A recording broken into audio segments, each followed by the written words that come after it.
सप्रेम नमस्कार मित्रों, मैं डॉक्टर विजय कुलकर्णी आज आपके सम्मुख एक हिंदी कविता भुवनेश्वर उपाध्याय जी के द्वारा लिखित सड़क दर सड़क इस पर चर्चा करने के लिए प्रस्तुत हूँ। भुवनेश्वर कुमार जी का परिचय हिंदी जगत को है ही, क्योंकि उन्होंने भावनात्मक, वैचारिक और अपनी बहुआयामी रचनात्मकता के लिए वह हिंदी साहित्य में जाने जाते हैं। जिनका जन्म भिंड जिले के ग्राम बरहा में 8 फरवरी 1979 में हुआ था। इनके पिता का नाम श्री ओमकारनाथ उपाध्याय तथा माता का नाम श्रीमती बिटोली देवी था। वह अपने भाइयों से 10 साल बड़े होने के कारण उनका विवाह जल्दी ही यानी 2001 में विनीता देवी से हो गया। इन्होंने अपने जीवन में नौकरी करना इसलिए महत्वपूर्ण नहीं माना क्योंकि उन्होंने साहित्य को ही अपना जीवन माना था और इसलिए साहित्य आराधना करने के लिए उन्होंने नौकरी पेशा का अस्वीकार किया और उन्होंने हिंदी साहित्य को जो योगदान दिया है उसमें कई कविता संग्रह भी हमारे सामने आ जाते हैं।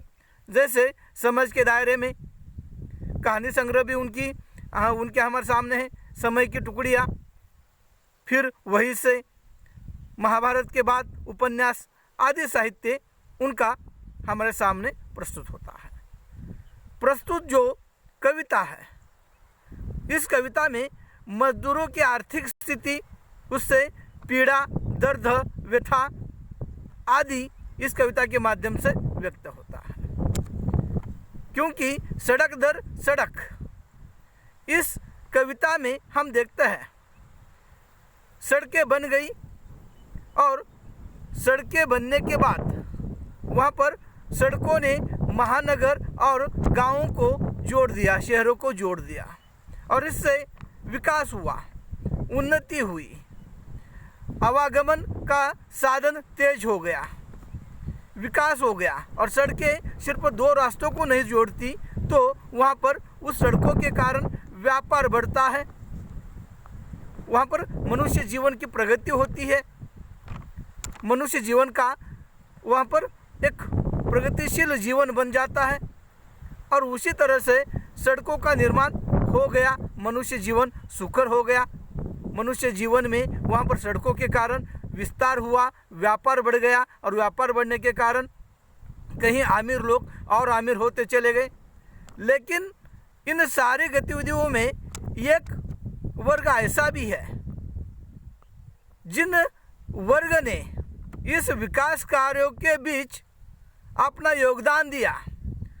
उनके जीवन में इस सड़क बनने के कारण कोई परिवर्तन नहीं आया, न उन्नति आई।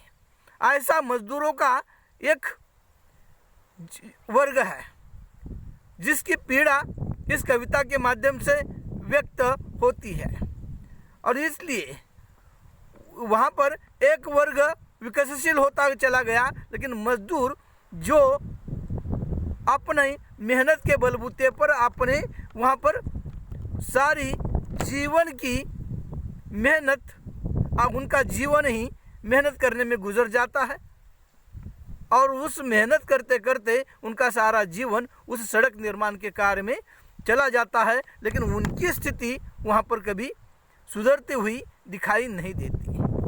और ऐसे वर्ग की जो पीड़ा है, वो पीड़ा कविता के माध्यम से मजदूरों की पीड़ा वहाँ पर व्यक्त की गई है।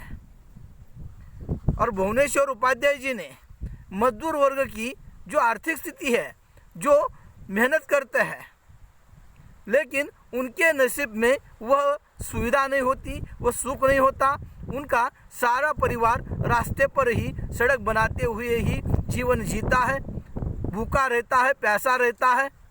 और ऐसी स्थिति में एक तरफ एक विकसनशील, प्रगतिशील समाज दिखाई देता है, लेकिन दूसरी तरफ एक ऐसा वर्ग है जो मेहनत मजदूरी के बाद भी उसके जीवन में पीड़ा ही पीड़ा होती है, और उसका दर्द इस कविता के माध्यम से कवि ने वहाँ पर व्यक्त किया है। हम देखते हैं कविता का आशय हमने देखा है कि इसमें जी किस तरह से मजदूरों की पीड़ा व्यक्त हुई है। तो कविता का पाठ करते करते हम उस पर और विश्लेषण करेंगे।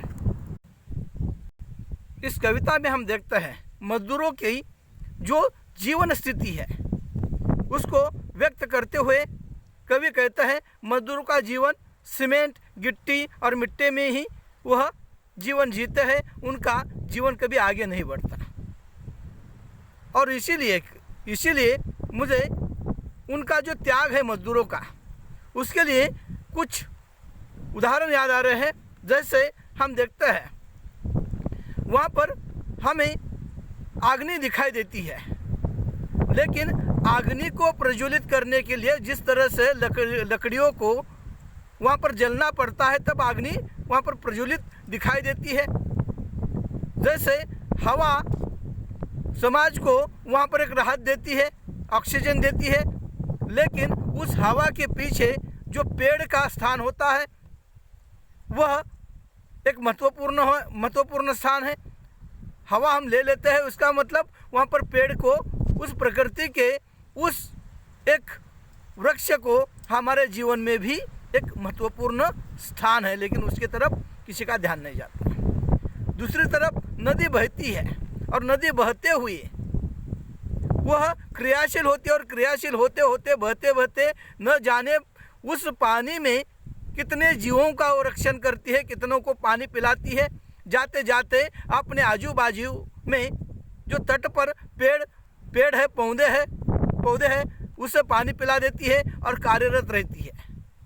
और उसी तरह से मजदूर भी अपना जीवन जीते समय वहाँ पर अपना त्याग समाज को देते हैं, अपनी मेहनत समाज को दे देते हैं, लेकिन उसके बावजूद वहाँ पर उनका जीवन सीमेंट, गिट्टी और मिट्टी में ही दिखाई देता है। तो ऐसे व्यक्तियों का यानी ऐसे मजदूरों का जीवन एक समाज में आज भी मनुष्य को विचार करने के लिए बाध्य करता है, और उसी को लेकर लिखी गई है कविता का पाठ करने जा रहा हूँ।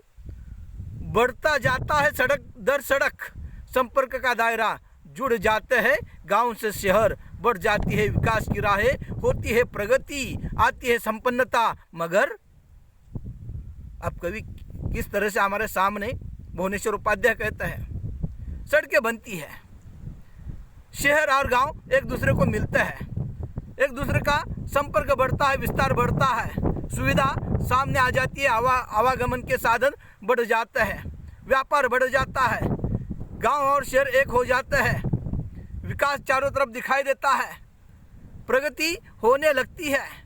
लेकिन चारों तरफ जो संपन्नता दिखाई दे रही है उसके पीछे किसी के सपने हैं, किसी की मेहनत है, किसी की वहाँ पर वह कोई अपने मेहनत के बलबूते पर यह सब मेहनत करते हुए सड़कें बनाता है, उसके तरफ किसी का ध्यान नहीं जाता। हम विकास देखते हैं, सड़कें देखते हैं, व्यापार बढ़ता है, अमीर लोग वहाँ पर व्यापार करने के लिए बाध्य हो जाते हैं, व्यापार कर लेते हैं, आवागमन का साधन बढ़ जाता है, विकास चारों तरफ दिखाई देता है, शहर में उन्नति आ जाती है, और वहाँ पर एक संपन्नता दिखाई देती है। लेकिन एक वर्ग ऐसा भी है जिसने इतनी मेहनत करने के बावजूद जिनका जीवन इस सड़कों पर ही बीतता है, उनके तरफ किसी का ध्यान नहीं जाता। जैसे समाज में हम देखते हैं कि कई लोगों के त्याग के आधार पर ही समाज टिका हुआ है। प्रकृति के माध्यम से भी सूरज अपना कार्य करता है और सूरज समाज को रोशनी देता है, और तभी जाकर समाज का जीवन पटल चलता है। चंद्रमा शीतलता समाज को दे देता है, तभी वहाँ पर समाज में जगत में शीतलता छाई हुई होती है। उसी तरह से कई लोग होते हैं जो मेहनत करते हैं, मजदूरी करते हैं और उनके मेहनत मजदूरी के बलबूते पर ही समाज का विकास होता है, लेकिन उसी समाज के तरफ, उसी मेहनत मजदूरी करने वाले उस वर्ग के तरफ समाज का कभी ध्यान नहीं जाता, कभी उनकी वेदना की तरफ ध्यान नहीं जाता, कभी उनकी पीड़ा की तरफ ध्यान नहीं जाता, कभी उनके सपनों की तरफ ध्यान नहीं जाता।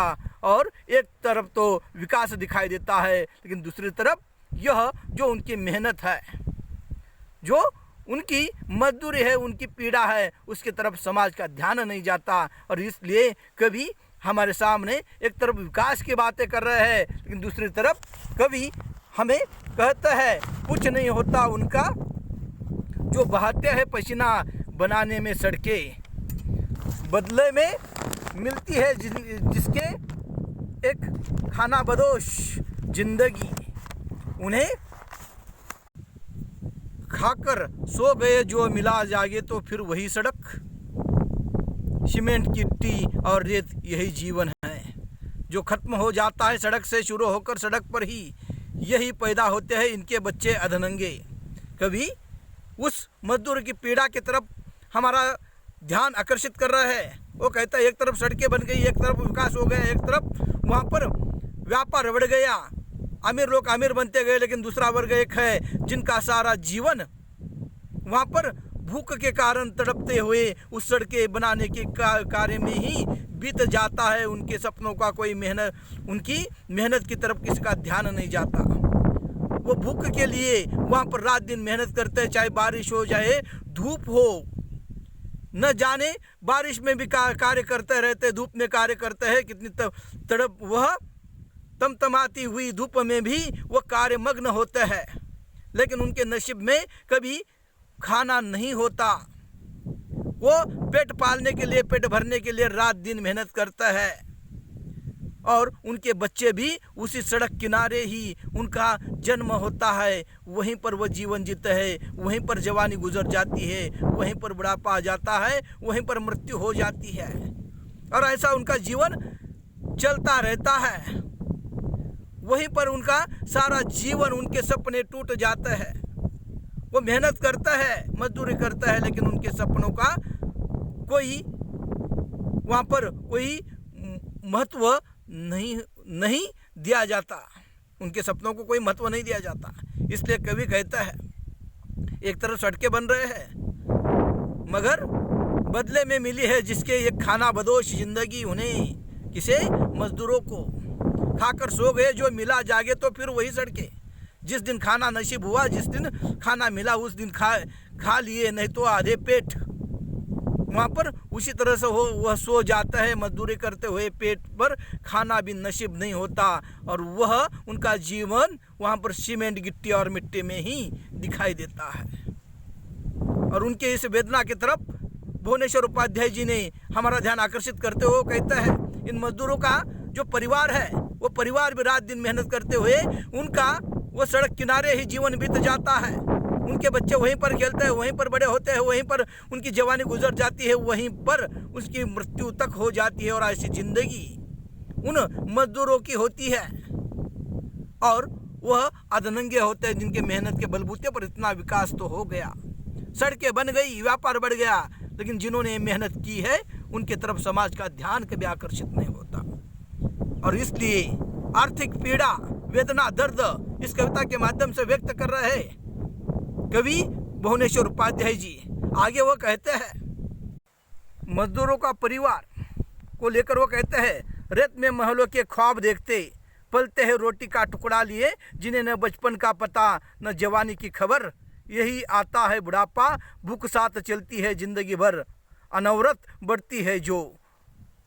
और इस तरह से कवि कहता है, यह उनके बच्चे, उनका परिवार, मजदूर के बच्चे रेत में ही, मिट्टी में, सीमेंट में ही जीवन जीते हैं।